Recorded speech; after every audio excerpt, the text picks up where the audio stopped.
Here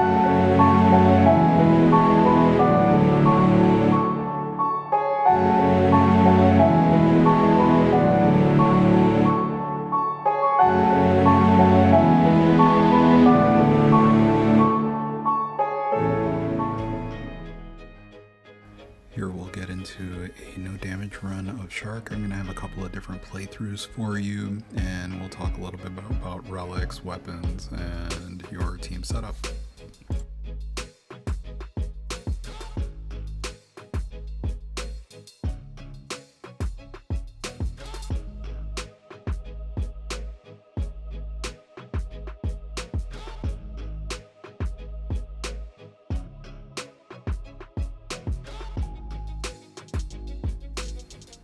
So starting out, you'll want to double jump over the first 3 sets of bolts, and then for the next 3, you'll want to kind of jump in between the first and second one. For the first set of sharks, you'll see that I jump high, and that's to kind of keep most of them out of the way, and then you'll see that I start jumping in between them. You can stay up or you can go low. I double jump over the sharks until there's a brief pause, then use my team skill to attack. After that, I begin dashing to dodge the next wave of sharks until my dragon's breath is fully charged, then use it to go to the next phase of this fight.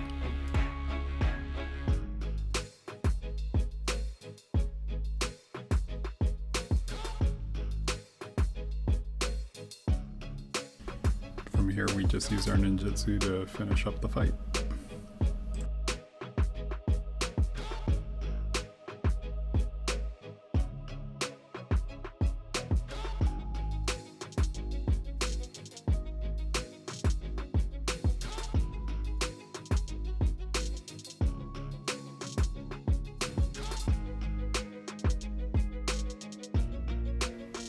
Okay, so this playthrough is pretty much the same as the My playthrough. You'll notice the main difference is I don't need to wait for Dragon's Breath to charge, since Lightning Swirl Blade doesn't have a charge time.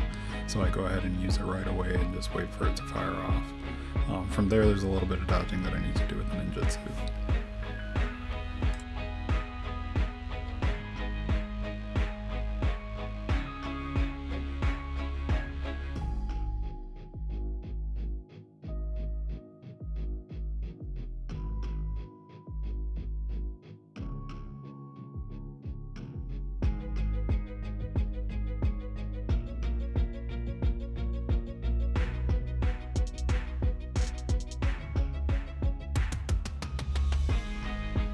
So here you'll see as the wave is just kind of waiting to launch towards you, you need to keep dashing to stay ahead of the orbs that are going over your head, and that allows you to jump when you need to, so that you're not taking any damage when you're needing to go up. So when he throws the spear, or when the wave actually comes towards you, you'll be able to jump up and you won't hit those orbs floating over your head.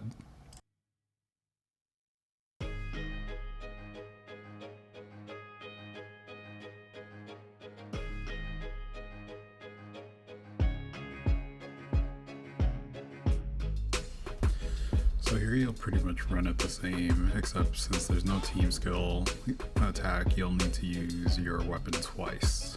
So let's take a look.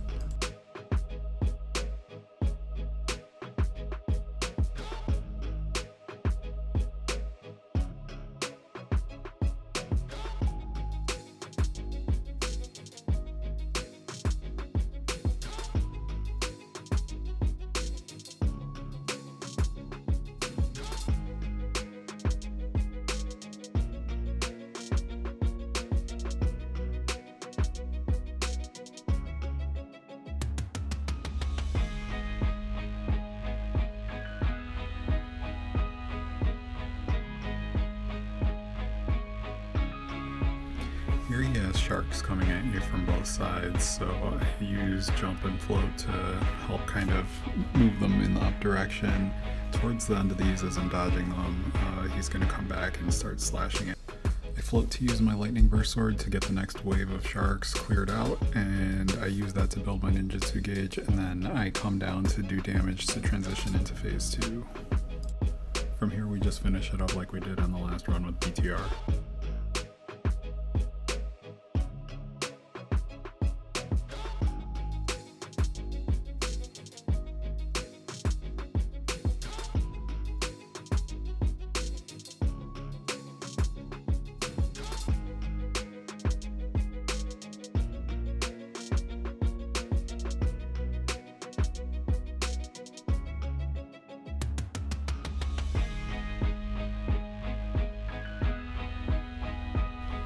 This last run is just to show that you can do this with Rin version 1.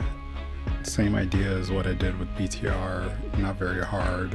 Main thing here is you just have to make sure that you have a max relic set with her or something close to it and some other strong relics to go with it so that you can get the job done.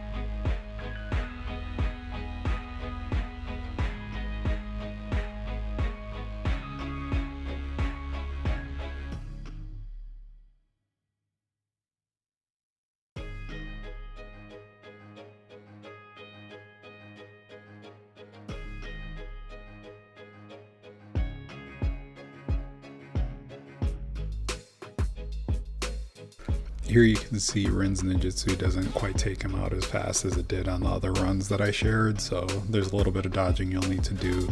So you'll see that I'm floating to kind of keep myself off the ground. When you see he comes into slash, you have to make sure that you're in the air. As long as you stay away from him, you know, you got those ice crystals surrounding you, they're going to protect you, you should be okay.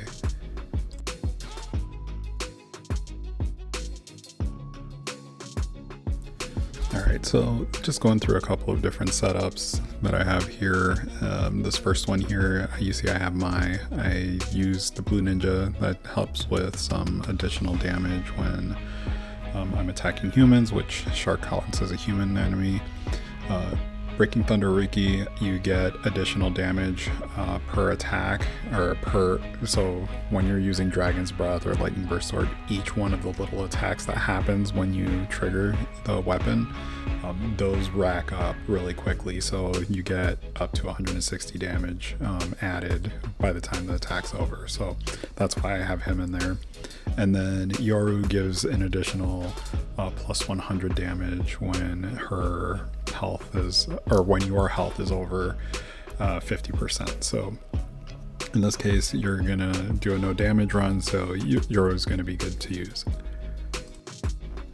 For her relics, you can see that I have her set relics maxed out. That's going to help with giving an additional damage boost whenever she uses her ninjutsu or her weapon. You can see that I have the Fox Pendant maxed out. That's going to help with additional ninjutsu and regular attacks. Same thing with Kemitachi Contract. And then I have the Frozen Feather there to help boost the damage even further. So you can see that I'm a little over 5,000. And you know, there's some unspoken damage there. I have about 200 damage from my set relics and fire damage too. So it's really like 5,500. So nothing extraordinary here when you look at my Breaking Thunder Riki. I just really flipped Riki with my same team setup, and in this case I have the same team skill that I get from Mai as well. And there's a little bit of a difference here between what I did with Riki versus what I did with my main thing here was the Thunder Dragon Sheath to get my weapon attack a little bit faster. But otherwise my setup's pretty similar. You can see I don't have his set relics maxed out, but the way he's set up, because he goes off screen, he generally hits a little bit harder because he's a version 2 ninja. Not as big of an issue here. So again, you don't need to have everything fully maxed out. The higher your set relics are, the easier it'll be. You can also see that my weapons are set up to level 100. You know, the lower that any of this is, the harder the fight's going to be. So keep that in mind as you're going through this. You want to make sure that, if you're struggling to get through the fight, hitting harder often helps because it means that you have less time that you have to survive. So if you're struggling in getting the fight cleared out, then boost your relics, boost your weapons, and then come back and try again. Having things maxed out will absolutely make things easier. You don't have to have it maxed out. You can see I didn't do that here in this case, but you saw on I had her set relics maxed out. It makes life a lot easier for you.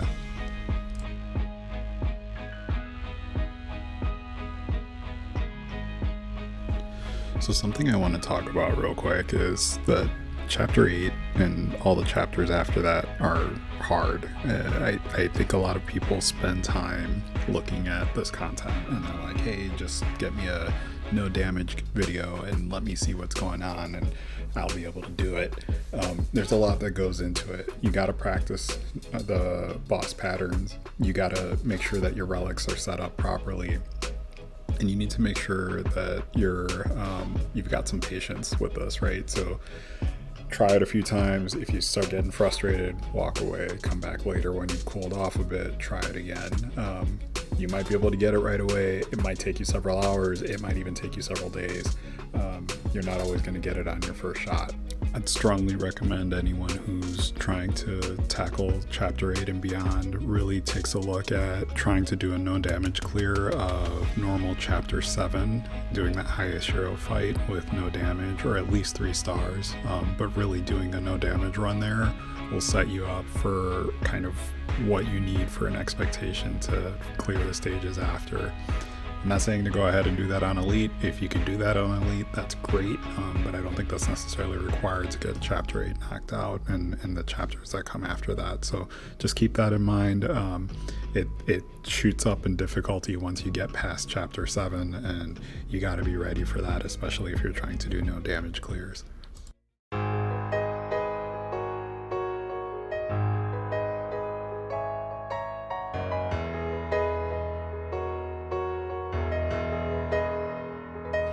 Alright, and that is it. Thanks for taking the time to check this out. Let me know if it helped by giving it a like, and if you want more content like this, go ahead and hit that subscribe button. We'll catch you on the flip side.